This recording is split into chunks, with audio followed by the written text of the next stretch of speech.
It's been a while, hasn't it? It's been 4 months since I did the Season 2 finale review, The Race of His Life. Now, the wait is over. Season 3 has arrived. Hello everyone, Mega Man NG here, and I welcome you all to my Season 3 episode review, or rather, the Flash Season 3 premiere review, Flashpoint. And believe me, I have a lot to say about this episode, and I do mean a lot.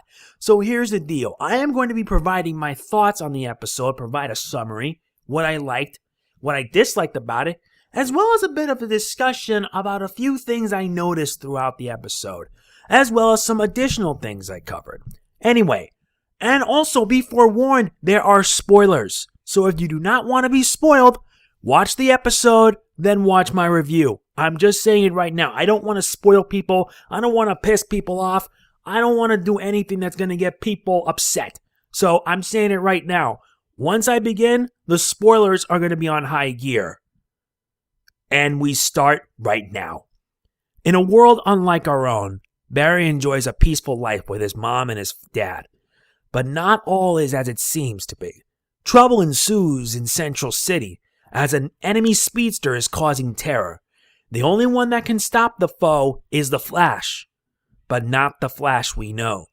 Due to Barry's actions in saving his mother in the Season 2 finale, a new timeline is created where things are different, people are different, and a new hero, a new Flash steps up to arrive as the hero of Central City, and a threat called the Rival is causing trouble. And to make matters worse, Barry soon finds that his actions in changing the past will have consequences. But will he be able to fix the mistake he made? Or will the world he created end up becoming one that's permanent? Yeah, I just finished watching the episode and I can't even begin to imagine the amount of hype. There is so much hype in this episode that it is insane. The first thing we're going to talk about is the new world that Barry created, Flashpoint. And Flashpoint has been a subject of a lot of discussion. Flashpoint is also known as the 2011 crossover story in DC Comics, as well as the 2013 animated film Justice League: The Flashpoint Paradox, but I will be discussing it later. Now we're going to be talking about the new world that Barry created due to his own actions. His actions in saving his mother, Nora Allen, ended up creating an alternate reality where his parents are alive and things are quite a bit different. He no longer knows his friends, his family. He's the only one that knows the original timeline, but everyone else just doesn't. And it's just insane. So what happened? Well, things in this world are kind of different. They're the same, but they're different. There's no like world wars or anything like that. It's just a completely different world. So what happened? Well, it's pretty simple. A new world emerged due to Barry screwing up the timeline, and it's ended up going to be causing consequences for our young speedster right here. And not to mention people assuming like new identities and roles. Like for example, Cisco Ramon, aka Vibe, in this reality, he's in charge of Ramon Industries and one of the richest men in the world. And he's a bit of a jerk. But even as a bit of a jerk, Cisco is still pretty hilarious to look at. He's pretty hilarious to see and watch because his actor, Carlos Valdez, delivered another solid performance. I just love the performances that everybody gave. Especially Cisco. He was still he was a douchebag. And what do you expect when you're rich? He's not the friendly Cisco we know who has the power to vibe. Oh no, things are different. The guy's rich, and the guy's a bit of a snob. Especially towards Barry and his friends. And what surprises me though is that he's also the guy responsible for giving Wally West his new suit. Which I want to talk about as well. Wally West, aka Kid Flash. If you all saw the costume, the preview for his costume, it is so freaking accurate. It is perfect. They nailed it. They nailed his costume down to a T. And it is very accurate to not only the Young Justice portrayal for Wally West, but also the comics one for DC Rebirth. And yes, in DC Rebirth, Wally West, as in the Wally West of the New 52, is now the Kid Flash. And his costume is similar to that of the TV show. I loved it. I love his costume. It was just so accurate, so very good. And I hope that we get to see Kid Flash in the episodes to follow. Who knows for certain? But yeah, not a lot has changed other than the fact that Well, basically, Barry locked Eobard up in a cage, hoping that he wouldn't hurt anyone else, but in doing so, this ended up causing a lot of damage. A lot of damage to the timeline, and basically Barry having these convulsions where all the memories of the old timeline are being wiped away. Basically, it is the result of time travel. Basically, time travel to change the past. Heck, in one scene, Barry was trying to explain how this happened, and he did it similar in a way that Doc Brown did in Back to the Future Part 2, when he explained about the results of time travel creating an alternate 1985 with Biff Tannen, old Biff Tannen giving young Biff the almanac, and in turn creating the new present. It was the same way, and yeah, I really was shocked. Although it was temporary, you can tell that this season the effects of what happened are gonna be massively huge. Now, this week's villain, or rather the season premiere's villain, is The Rival, aka Edward Claris. Now, Edward Claris is a villain that dates way back. And I'm not talking about back, I mean way back. Back in the Golden Age. In the Golden Age, there was an enemy called The Rival, who was basically Jay Garrick's professor, but he became a villain after recreating the formula that gave Jay Garrick his powers. Basically, he's the opposite Jay Garrick. He's the opposite, but more sinister and evil. Here in this case, he has a costume that's like basically, you just take Zoom's costume and just added a bit of what made Jay Garrick what it was. Like, mixing Zoom and Jay Garrick's costumes and you get that. And I mean, these guys need to do better than that. They need to do better with that costume. It's not that bad, but the fact that he's a speedster shows that this guy was a force to be reckoned with. Heck, he tried to kill Wally West, which was bad enough. It took Barry to be able to take him down, and even with the convulsions he was suffering, he was able to beat him down. It stinks that he only appeared for one episode, though we know at the end of the episode, he's going to have a much bigger role later down the line. I don't know whether as the Rival or someone else, but I do know that evil is afoot and it's not going to be pretty. Just not going to be pretty. But overall, the Rival was a pretty good villain and a strong start to the season. A very strong start. Same for Kid Flash as well as everybody. Even Caitlin, who actually makes a minor appearance. She was just like a timid scientist in the altered timeline.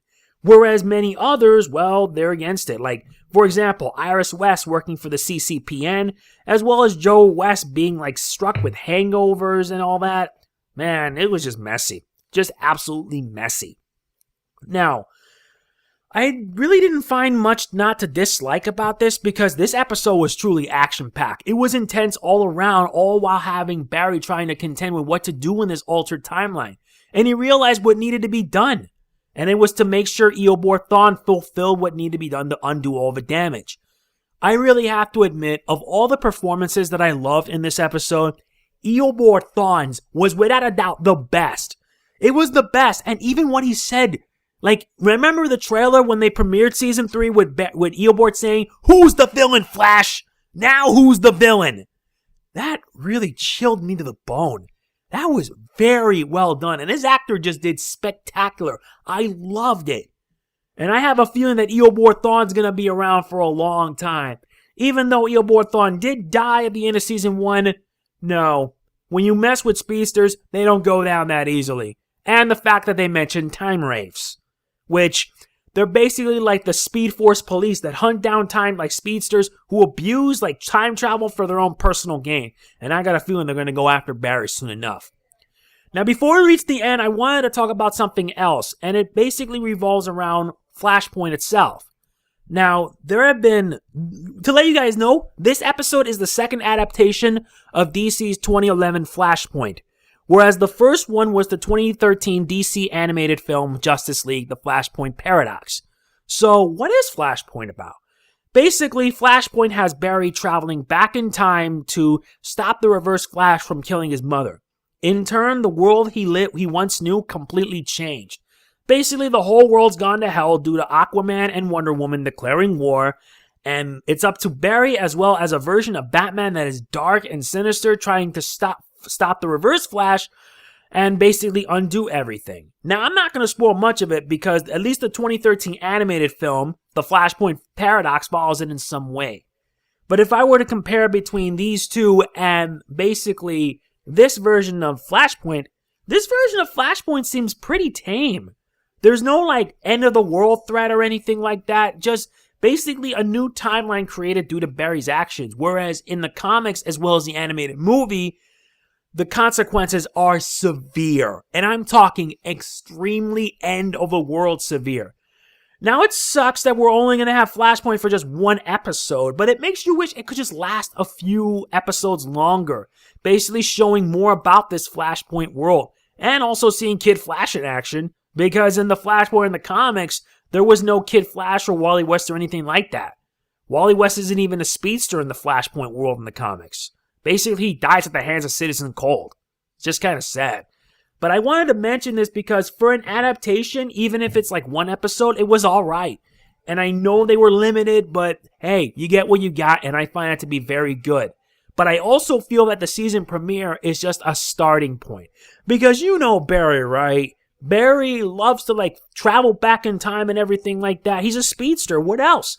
And I feel that his actions are going to end up carrying consequences. You already know by the season 2 finale that basically he stopped the Reverse Flash from killing his mother and in turn created a new timeline. Now after everything was undone, and yes, this was a shock even to me, he had to actually ask the Reverse Flash to help Barry. I mean, I don't know what to think. I was shocked. But when you realize you're about to lose everything, what else can you do? Although it ends up forming another timeline in the process. I wouldn't be surprised if it ends up creating like a new 52 of it or something. And judging by what's going to happen next week, things are not as they seem. It's so suspenseful. I just can't even find the right words. But the true question is, what is Flashpoint going to do for season 3? What'll happen? We've already seen the episode and how it's going to transpire. But what about for the rest of the season and how this goes along? And seeing how all these other people are like on different timelines in it, like different, this could lead to a lot of different possibilities. And it's up to one person to hopefully fix everything. Because yes, Barry remembers the original timeline, and seeing what has happened at the episode's end, as well as a new threat coming, season 3 is going to be in for some major heck. And I cannot stress this enough. I am so hyped. So now we have our final rating. Remember everyone, my ratings for these are all opinionated. So if you want to disagree with me, or rather you want to like disagree on my rating, feel free to. I won't complain or anything like that. All scores are opinionated, so feel free to disagree. Final score for the season 3 premiere of Flashpoint is a 10. I'm sorry, I'm giving this a perfect 10 because this episode was without a doubt an excellent way to start the season off, showing the consequences of Barry's actions in changing the timeline, a new world being created, a new speedster, a new Flash, as well as a villain, and the fact that the ending is going to lead to a season full of insanity. Insanity with time travel and the threat of power, not to mention the threat of Dr. Alchemy. Yes, in the end of the episode, basically, the original Edward Claris of the original timeline soon encounters something that has the term alchemy. Yep, Dr. Alchemy is going to be in this season. And knowing how this is going to come along, this is going to be crazy. It's going to be absolutely nuts. And I am so excited to see how this season will unfold. So I'm giving this a perfect 10, not only for perfect action, amazing action, as well as the chemistry between Barry and the alternate Wally West, the Kid Flash, as well as showing off the rival, showing off the consequences of time travel and everything. It's insane. And I know that season 3 is going to pick up and it's going to be even better. I only hope it is better than season 2 because season 2's finale was kind of underwhelming. And season 2 did provide us a lot of great episodes. But I only hope that season 3 fixes some of these issues and make it mad better. So my rating for this is a perfect 10 out of 10. I don't care. I'm giving it a 10 because I love it. I love the episode a lot. Anyway, that's it for this week's season premiere review. Yeah, we're going to be doing these a lot more. Once a week, I will be doing these Flash episode reviews talking about season 3. And I hope to hear from you guys. If you enjoyed this video, please be sure to hit the like button. It really does mean a lot to me. If you've seen the episode, let me know in the comments what you think. And if you want to see more of these, please make sure you hit that subscribe button down below, that red little button right there. Click on subscribe as well as click on the bell so that way you'll know when I'll be reviewing again. And if you want to be super awesome, please be sure to check out my Patreon too. I give a shout out to Michael Lulis for contributing to my Patreon. And if you want to get a shout out yourself, feel free to contribute. It's not mandatory, it's optional. Alright, that's it. Thanks for watching. This is Mega Man NG, signing off. Peace out. See you next week for when we see the consequences of changing the past with Paradox. See you then.